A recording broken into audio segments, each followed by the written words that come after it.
What was it like to be a monk in the Middle Ages? Did they simply copy books all day, or did they do other monkish things too? Besides the abbot, what was the best office or position to hold in a monastery? And did you have to be a virgin to be a monk? These and other questions will be answered right after this.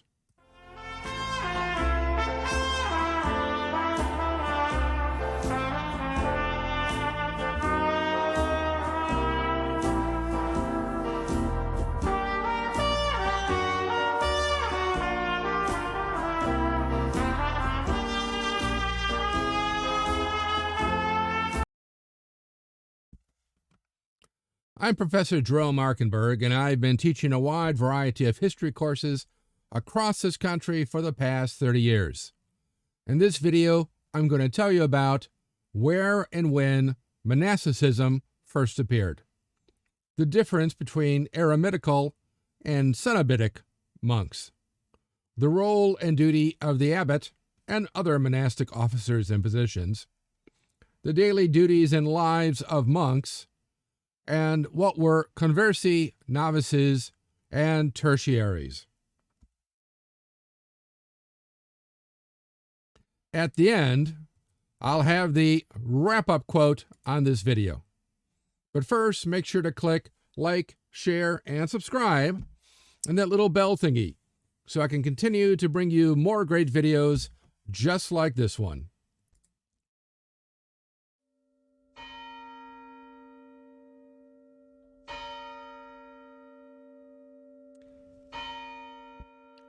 Clergy who live by a regula, which is Latin for rule, are the regular clergy, monks, nuns, and friars, who live, or at least are supposed to live, austere, ascetic, celibate lives of prayer and holiness in abbeys, convents, or friaries, as spiritual warriors who, by their prayers and lifestyle, keep demonic forces at bay from the community of believers.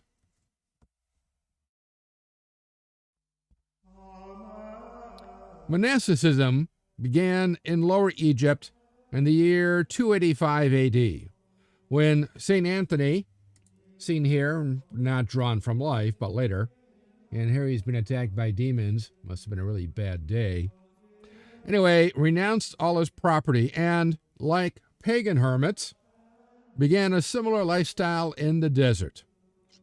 By the time he died in 356 AD, Eremitical or hermit monasticism had become quite popular.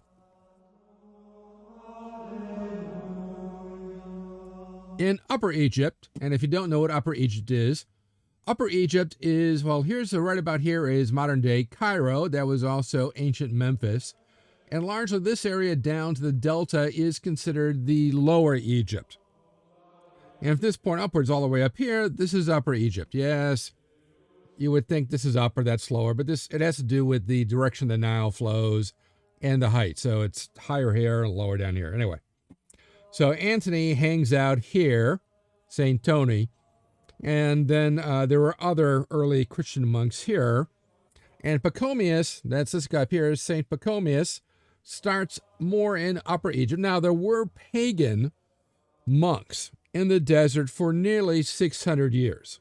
There also seems to have been a Buddhist monastery or community, maybe right about here, who seem perhaps to be cut off from the other mainstream of Buddhist monkish development in South and East Asia.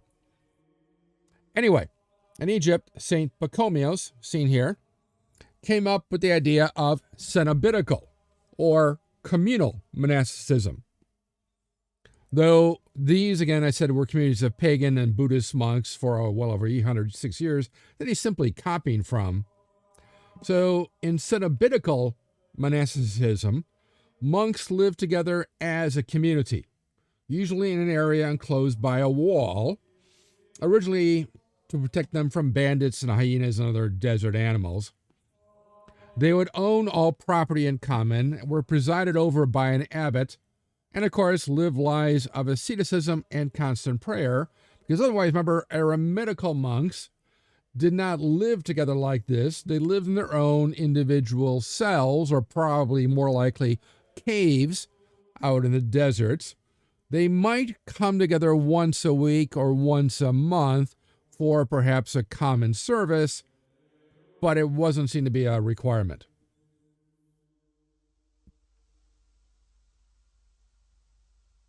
The power of the abbot reflected the position of fathers of the time.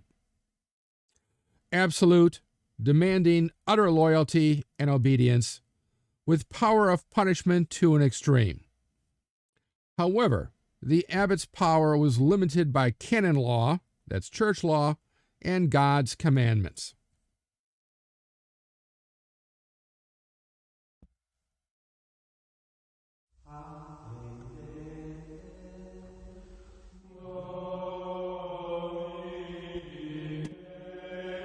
By the 5th century, the norm was for monks to choose their own abbot from their community, so not outsiders, but from their own community.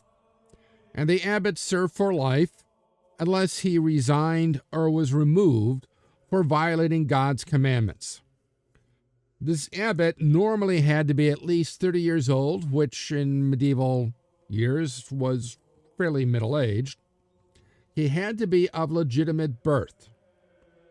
So if his parents were not married, he could not be an abbot. In fact, there was a good deal of discrimination among the Christian clergy at the time against those who were born illegitimately. Anyway, the abbot also had to be a monk in that monastery for at least 10 years, an expert in Christian doctrine, who could also teach it well, and he had to have been both a good follower and yet a natural leader. And you see them, depictions of them here.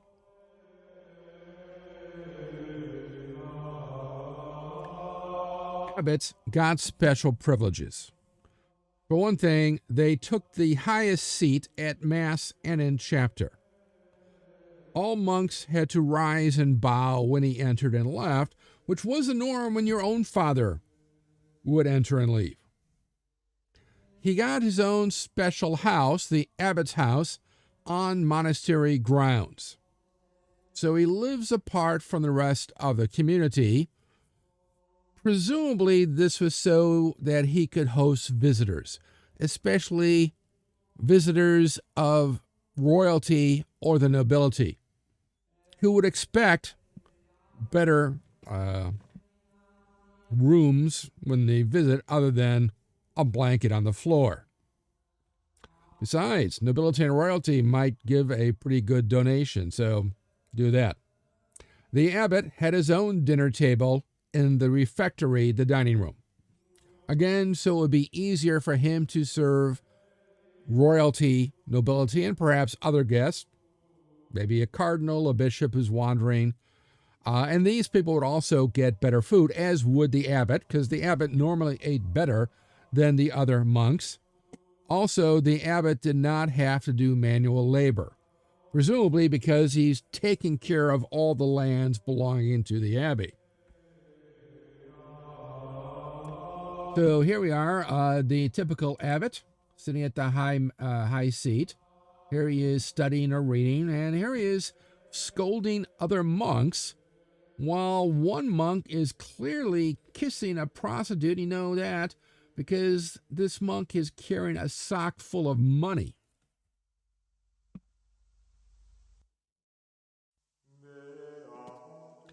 The abbot would assign duties to the monks daily. Often it would be the same duty day after day, week after week, especially if they were kind of a specialist in that field, but not always. The abbot decided which books they could or could not read. Now, most of the books were simply histories and scripture anyway, but the abbot gets to decide this. He could regulate their comings and goings. Most medieval monks were not allowed out of the monastery. Some might want to go on pilgrimage, and he may or may not grant that request. Some may want to go visit family members, perhaps their father or mother who is dying. The abbot may or may not grant that request. Maybe some do work out in the local village or town. Abbot, if they're the almoner, would almost certainly allow that, but sometimes not. The abbot would also mete out punishment and excommunication, which meant the abbot almost always was required again to be a priest. So the abbot had to administer the house's properties, also guide and instruct the monks, make sure they are following proper Christian doctrine. And again, you can see here they are in chapter, the abbot doing this. There's also a bit of dispute resolution. He would have to read the rule to them every day. And here is clearly a misbehaving monk in the stocks. If I was the abbot, I don't think I'd put the woman that the monk was harassing in the stocks with him, but maybe that's just me. It must have been a good reason. The abbot would also entertain any visitors or guests, especially if they're upper class. He would welcome novices into the community and supervise their tonsures. And every monk got a tonsure. In fact, every cleric, male cleric, got a tonsure either bi-weekly or weekly, usually weekly. And here, of course, is the barber, the monk, or perhaps a novice getting tonsured. The tonsure is this thing. It's this sort of wreath of hair with a bald head, which is great if you're going bald. In part, it was really almost the only way to tell if a man was clergy in the Middle Ages. Otherwise, it would have been very difficult. Like today, you might have the priest wearing his coat, the black shirt, and the white collar and stuff, but they didn't have that back then. So the abbot also, again, some of the abbots might travel on behalf of the king or a bishop to attend parliaments, synods, convocations, or conclaves, and were normally allowed to go on a pilgrimage. Besides the abbot, monasteries would also usually have a number of other officers, some of whom, depending on the size of the monastery, might fill more than one office. So, for example, we have the almoner, who gives alms to the poor and sick in the local community. The barber, who, as I mentioned, shaved the monks and gave them their tonsures. The cantor, who led the choir in singing. The cellarer, shown here, often depicted as a guy who's kind of always getting drunk all the time because he's kind of in charge of that. But the cellarer also supervised the house's food provision. The lector, who would read the divine lessons in church or the refectory. The infirmarian, who ran the infirmary. And these are, of course, that's their sort of hospital. If you were a ship, this would be sick bay, sick call. Oh, here's some poor guy getting a medieval enema. Ooh, it must have hurt. Also, the sacrist, who kept safe the house's books, vestments, and vessels, and make sure the buildings were maintained. And then the prior. The prior was kind of a deputy abbot. But in some of the orders, typically the Cluniac, Cistercians, and Premonstratensians, and a few others, the prior was really the head of the local monastery, which in this case was called a priory. So in Benedictine houses, the prior would have been sort of a deputy abbot. So when the abbot's away, the prior would take over, kind of like a vice president or a lieutenant governor. But in some areas, those orders that I mentioned, he would actually be in charge. Over the course of time, monks began to focus more on prayer. So they said, though some seem to have been more about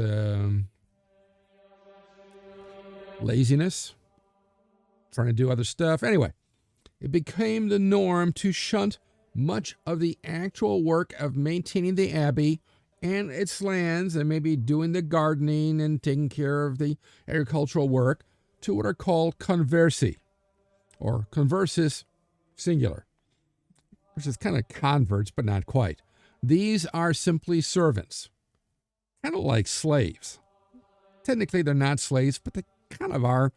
Once they live in the monastery, they follow monastic life, so they live like monks as closely as possible, but they take a special vow. They have to be celibate, but they really don't do the prayer. Of course, they are expected to pray, but while the monks are praying and reading and maybe sleeping, the Conversi did the farming, gardening, cooking, laundering, cleaning, and other messy or dirty or time-consuming jobs for the monks.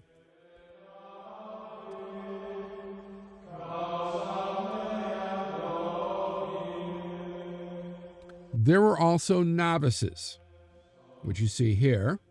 A novice could be a much older man, perhaps a man who his wife has died, doesn't have children, or his children are grown.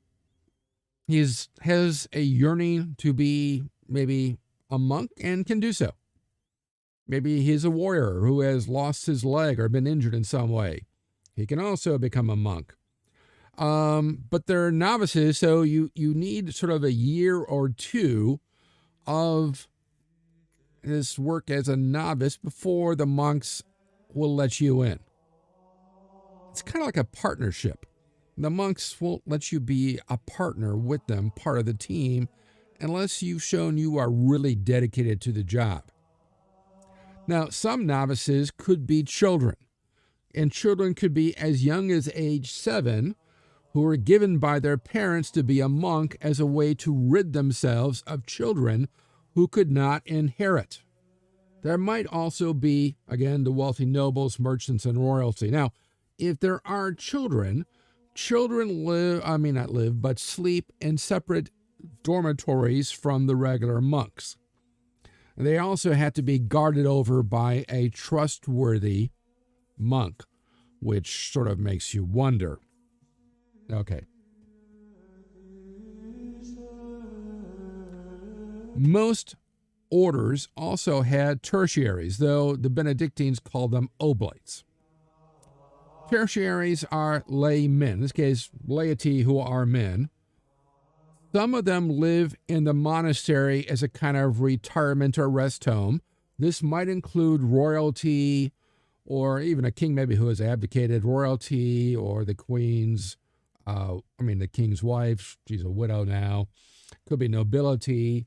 Could be, again, the warrior, the noted warrior who can't be a warrior anymore. Some, however, could not because of family ties or obligations, but they were still attracted to the monastic lifestyle. So they become tertiaries.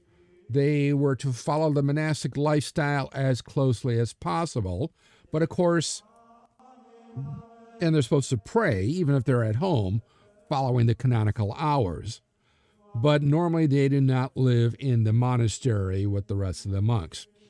But when they die, they are clothed in the habit of the order and buried in the abbey's graveyard, and a good chunk of their property would then go to the monastery.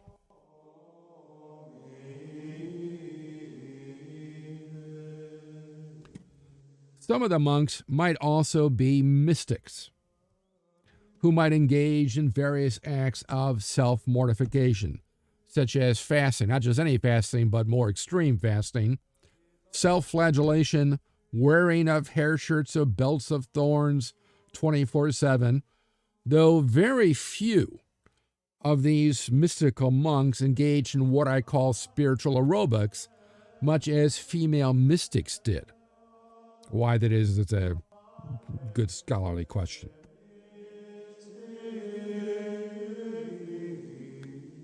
Now, the 8 canonical hours divided the day into intervals of work, rest, and prayer, allowing for both communal and individual prayer, sleep, spiritual reading, and manual labor.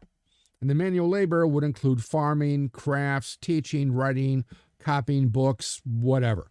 And of course, here you see a nice diagram, and follow along with this diagram as we go through the next few slides. this is how the canonical hours would run. Of course, some of these would vary seasonally, and it's kind of an approximation, but nonetheless, that's what it was. The day began when the monks would awake around 1:30, 2 a.m. or so for vigil. They would then prepare themselves for the day, file into the church via the night stairs for Matins, which is the morning service, which lasts about an hour or so, followed by, while they're still in the church, about another hour of reading or silent meditation, reading scripture or silent meditation. Around the crack of dawn, 4 to 5 a.m., though of course this varies seasonally, the monks would perform the service of Lauds. So Lauds, Lauds, which might last perhaps a half hour, and then would be allowed to file back into their the dormitory, to sleep for about a half hour or so before arising at sunrise, which was 6 to 7 a.m., more or less, though again it varies seasonally, while they would wash and then attend services for prime. After the half hour or so service for prime, that would be the first hour of the day, which would be our 7 to 8 a.m., more or less, depending on the season. So prime service in the church, the monks would then gather in the chapter house for the day's assignments from the abbot, who would also resolve any disputes among them. And you see it here in one of the examples, chapter houses, as described in my lecture on medieval monasteries, could take various shapes. So this would be the abbot. Seems to be a sparse attendance of the monks, but they're gathered there. Then after that, the abbot was to read them the rule in its entirety. The Benedictine rule, which of course, and in Latin, which is really long, and it's got to make you wonder how many of them, after hearing this day after day after day after day for years, would simply fall asleep, or their mind would start to wander, but nonetheless, that's what would happen. Anyway, after the chapter house was done, the monks would then work until Terce, which is the third hour of the day, or 9 a.m.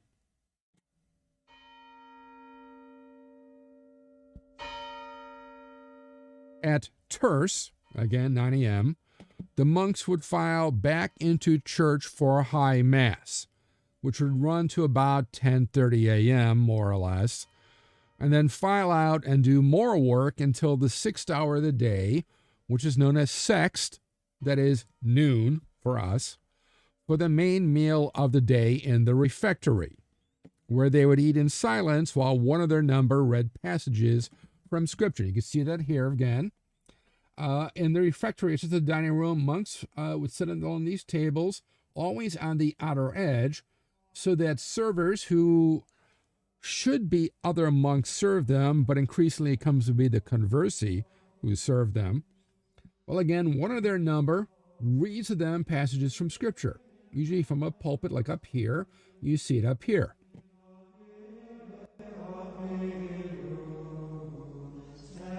After their half-hour main meal, so that's it, only about a half hour for the main meal of the day. Keep in mind, they normally don't eat breakfast. So for 2.5 hours, monks could rest or pray or work until the half-hour afternoon service for nones, the 9th hour of the day, or to us, 3 p.m., followed by about half an hour of rest or maybe work until supper at 4 p.m.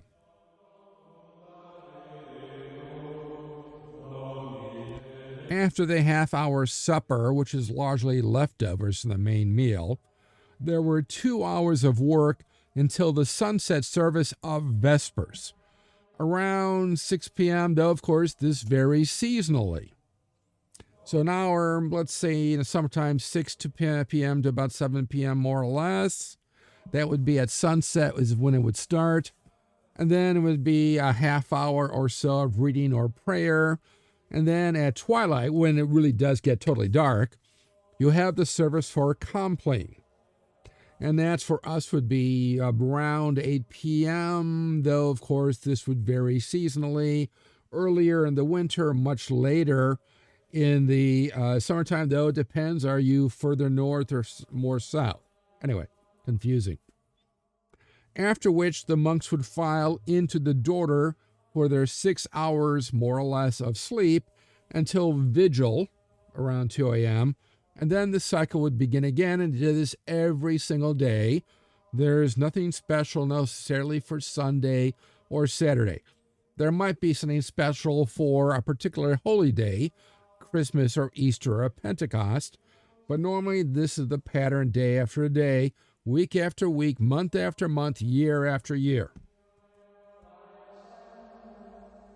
Besides prayer, monks might prepare medicines, keep accounts, garden, care for the poor and sick, cater to pilgrims and travelers, paint or sculpt items for their church and their monastery. They are not selling this stuff or giving it away to the general public. Compose or play music, teach Conversi and Oblates and local boys. Girls don't get to learn in the monastic school. You can find that out in my video on that. Also do maybe manual labor or farming.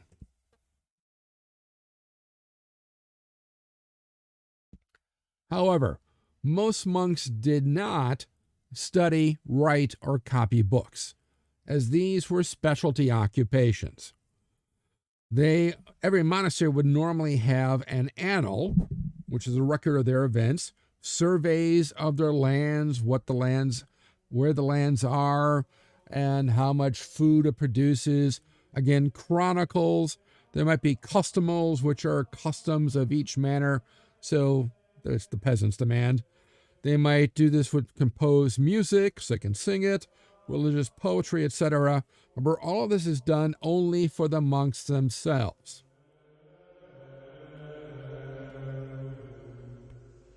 Your typical rule, Benedictine certainly, and most of the other ones, did not require monks to take a vow of silence.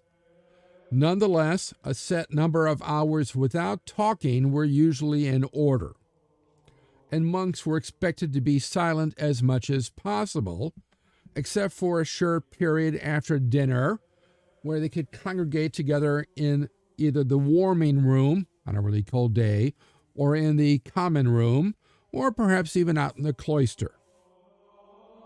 Remember, at dinner time, there's no talking because you are listening to somebody read scripture to you.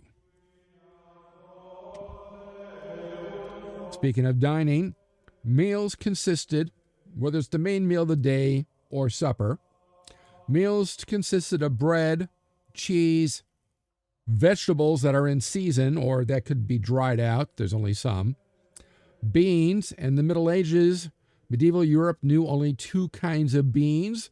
That's the garbanzo bean, or the chickpea, and what's called the broad bean. No other beans were known. Fish, eggs, rarely meat or fowl, and then washed down with beer or wine. There were exceptions, especially if you're sick, and some other ones too, so that most monks nonetheless would eat a large, hearty, carnivorous meal.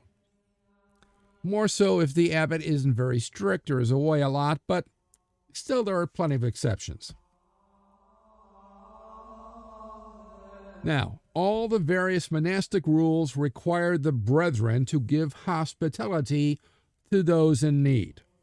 So many abbeys operated as a kind of hotel or inn, especially if there aren't any available, taking in especially traveling royalty or nobility, who again, as I mentioned, would normally be housed in the abbot's house, though a very large monastery might actually have a series of guest rooms for visitors, visiting royalty. But they would also give shelter to pilgrims, peddlers, a peasant on the way to a market that's going to take more than a night, day and a night. So no matter how poor you are, you got to have a room for the night. It might be in the barn, sleeping on straw, which if you're a peasant would be normal, not that big of a deal. So you get shelter from the weather, especially if it's snowing, sleeting, or raining, and you would get a bit of a meal for free. It may not be much of a meal, maybe beans and bread, maybe beer, if you're lucky. But hey, it's something. It's better than starvation, maybe death. Of course, if you're nobility or royalty, you would probably come with a retinue and maybe guards. So, of course, they would again be put up in the abbey themselves, and maybe perhaps that is where many of them would go to the guest house. And I said the poor able to bed down in a barn. Many monasteries also had their own almonry for the homeless, so the homeless wouldn't have to sleep on the street. This does begin to change after the Reformation, when many of the Catholic monasteries are dissolved, and suddenly, say, for example, in England, you suddenly have all these homeless around sleeping on the street, and then the local parishes have to come up with workhouses and other ways to take care of them, which the local monastery or church would take care of before them. Due to their status as places of refuge for these spiritual warriors, who, of course, are giving up any type of decent, normal lifestyle so that they can serve their community by their extreme austerity and prayer to keep away the demons who are constantly trying to trip people up, landowners would regularly give property to monasteries. Of course, many monasteries and the abbots were constantly sort of looking for land. Land is wealth. So many abbeys controlled quite a few manors and serfs to work it. And serfs who were attached to a manor controlled by a monastery or a cathedral or church, by all accounts, just hated it. Because the monasteries, the priests, the bishops, they are trying to squeeze as much food out of these manors as possible. And besides manors, the abbeys might also get income from wool, timber, fish, mines, salt, cattle, horses, peat, mills, rents, town fees or farms. Some abbeys controlled towns, as described in my lecture on towns. Markets, fairs, what's called an advowson. Advowson is the right to appoint a man to be a priest in the local parish, for a fee, of course. Endowed parish churches, whatever. Monasteries were also the great farmers of the Middle Ages, and they made most, if not all, of the agricultural improvements of the period. They, of course, would also make and develop, and some of these become quite famous in the present day, cheese, wine, and beer, and later champagne and various liqueurs like chartreuse, they made at the Chartreuse Monastery. They also made various industrial improvements in mining and manufacturing, all to improve their revenue so that the house might support more monks. And how many monks would each house support? Well, it depends on this nature of the house, but also the different orders. Benedictine monasteries would have anywhere from 20 to 200 monks, more or less. Now, of course, this does not include novices, tertiaries, and conversi, and maybe others who are visiting or in retirement. So Benedictine, 20 to 200. Cistercians and Cluniacs, about 60 to 70. Austin Canons, about 30. And the rest is kind of hard to say, but somewhere in between there.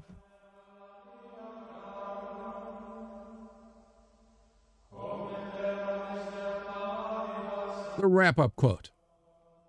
Quote, "A student to his fellow students, greetings.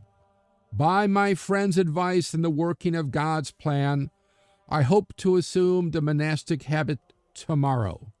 And so I pour out my humble prayers to you all, tearfully requesting that, in consideration of God's love of every person, you feel moved to pour out your prayers for me, and that you will ask that what, by the prompting of youth, I have done with little skill, it shall be vouchsafed to me to correct before the evening of life. You should know that, while I am living, I shall never be able to be unmindful of you, but your images will always be before my eyes, just as if you were actually present. Therefore, I hope that you will act in such a way that you will be held as fond memories in my prayers. Roger of Dorking, 1252.